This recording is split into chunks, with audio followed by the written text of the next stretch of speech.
તો મહાવીરસિંહ સિંધવને મોતને લઈને અત્યારે સોશિયલ મીડિયાની અંદર અનેકો સવાલો ઉઠ્યા છે. તો આજે આપણે જાણવાના છીએ દિલીપભાઈ ખાસર પાસેથી. તો સૌપ્રથમ દિલીપભાઈ ખાસર, તમારો પહેલો સવાલ કે શું મહાવીરસિંહ સિંધવ છે એ પોલીસના ડરથી ભાગે ખરા?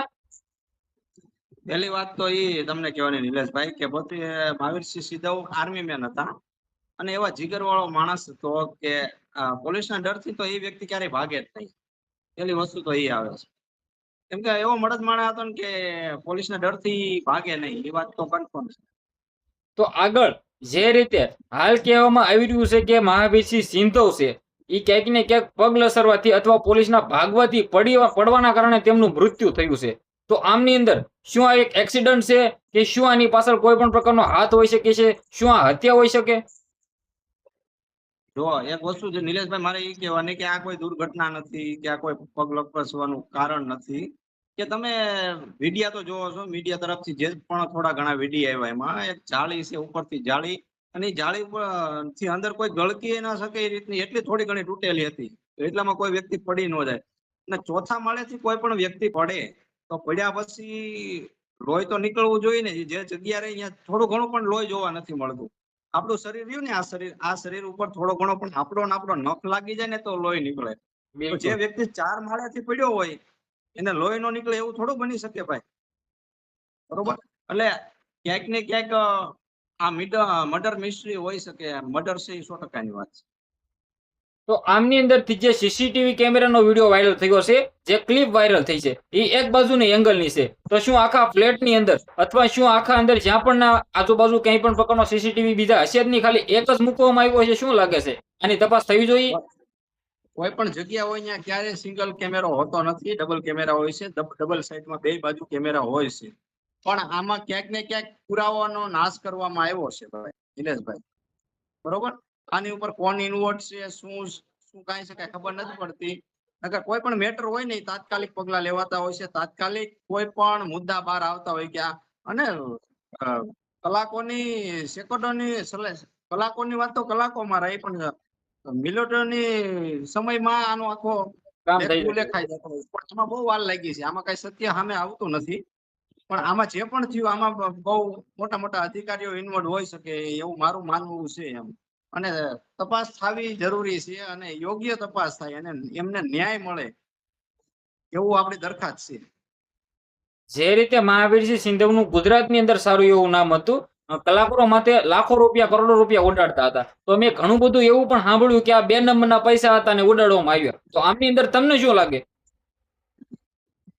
તો ભાઈ કોઈ પણ વ્યક્તિનો કોઈ પણ બિઝનેસ હોય, પોતાનું જાહેર જીવન હોય, દરેક પોતાની રીતે જીવન જીવતા હોય, પોતાની રીતે કમાતા હોય છે. પણ જે પણ રીતના કમાતા હોય અને એને એનો ઉપયોગ એ પૈસાનો ઉપયોગ કોઈ શહીદો માટે હતો કે કોઈ પણ શહીદ થઈ ગયા હોય એની ફેમિલી માટે હતો. એ જેને જ્યાં પણ રૂપિયો ઉડાડ્યો કે જ્યાં પણ રૂપિયો એને દાન કર્યો, બરોબર, એક દાનવીર તરીકે એને દાન કર્યો છે. અને જે દેશની સેવા કરે છે, દેશની સેવા કરે છે ને એમાં શહીદો થઈ ગયા ને એના માટે મહાવીરસિંહ સિંધવે હંમેશા દાન કરેલું છે. ઈ વસ્તુ ન ભૂલવી જોઈએ ભાઈ, બરોબર? કેમ કે ક્યાંય તમે હજી સુધી એવું નહીં જુઓ કે વીર શહીદો માટે કોઈ પણ લોકો કામ આવતા હોય કે કઈ પણ કરતા હોય, જે મહાવીરસિંહ સિંધવ કરતા હતા. અને આની તાત્કાલિક પગલા લેવામાં આવે અને મહાવીરસિંહ સિંધવને યોગ્ય ન્યાય મળે ને એવી દરખાસ્ત છે મારી.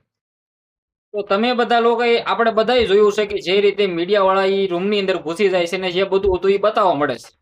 હવે ભાઈ પર્સનલી કોઈને પણ કંઈ પણ દેખાડવામાં આવતું નથી, પરંતુ મીડિયા વાળા અંદર ઘૂસીને ભાઈ બધું બતાવી દે છે, પોતાનું પર્સનલ જે હાલતું હોય છે. તો શું આ જે કરે છે આ યોગ્ય છે કે પછી આવું ન કરવું જોઈએ? કોઈની પર્સનલ મેટરમાં કોઈને ઘૂસવાનો અધિકાર નથી હોતો ભાઈ, બરોબર? પણ જ્યાં પણ ગુનેગાર છે, જે પણ ગુનો થયો છે, એ ગુનો બહાર લાવવાની મીડિયાની અને પોલીસ કર્મીઓની જવાબદારી હોય છે. આની બહાર લાવવું જોઈએ. તો આમની અંદર તમને શું લાગે છે કે ભાઈ કેવી રીતે ન્યાય મળી શકે ખરો?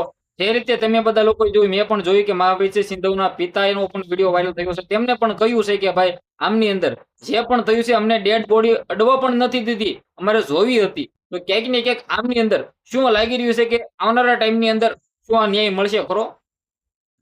જો કોઈ પણ વ્યક્તિનું મર્ડર થયું હોય તો એનું પીએમ થાય.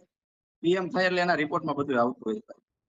પણ કોઈ પણ ઉપરથી આની બધી મર્ડર મિસ્ટ્રી હોઈ શકે તો કોઈ પણ વસ્તુ બહાર ન આવી શકે બધી. અને પરિવારનો પેલો અધિકાર છે પોતાના સ્વજનો દીકરો હોય કે બાપ હોય એને અડી હગે બધો અધિકાર. આ કઈ કોઈ સ્વાઇન ફ્લૂ તો નતો કે એનાથી દૂર રહેવું પડે. બિલકુલ બિલકુલ. બધું તો છેલ્લે બધું આમાં હાલતું હોય ભાઈ. આમાં કોકને કોકના છેડા દબાયેલા હોય, કોકને કોક મોટા અધિકારીઓ ફસાય એમ હોય એટલે આ બધું પૈસાના જોરે દબાવી દેવામાં આવ્યું હોય.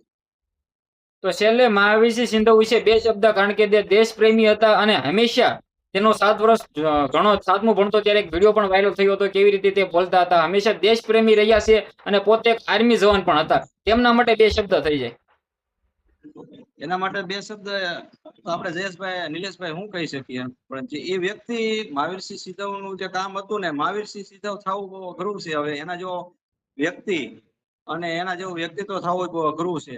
ભગવાન એની દિવ્ય આત્માને શાંતિ આપે. અને એને જે શહીદો માટે કામ કર્યું છે ને એવા હવે પછી કોઈ આર્મી મેન કામ કરે એવું દિલથી આપણે વિચારીએ છીએ. પણ એના જે યોગ્ય કામ કરેલા છે, એને જે હારા હારા કામ કરેલા છે, ભગવાન એ કામ જોઈને એને એની આત્માને દિવ્ય શાંતિ આપે એવી દિલથી પ્રાર્થના કરી હતી ભાઈ. અને એને યોગ્ય ન્યાય મળે ને એટલું જ માંગવાનું છે. બિલકુલ બિલકુલ. તમારી સાથે જોડાઈને ઘણા બધા પ્રશ્નના સવાલો મળી ગયા છે. તો દિલીપભાઈ ખાસરની વાતથી કેટલા લોકો સહમત છે કમેન્ટ કરી દેજો, શેર કરી દેજો. ધન્યવાદ.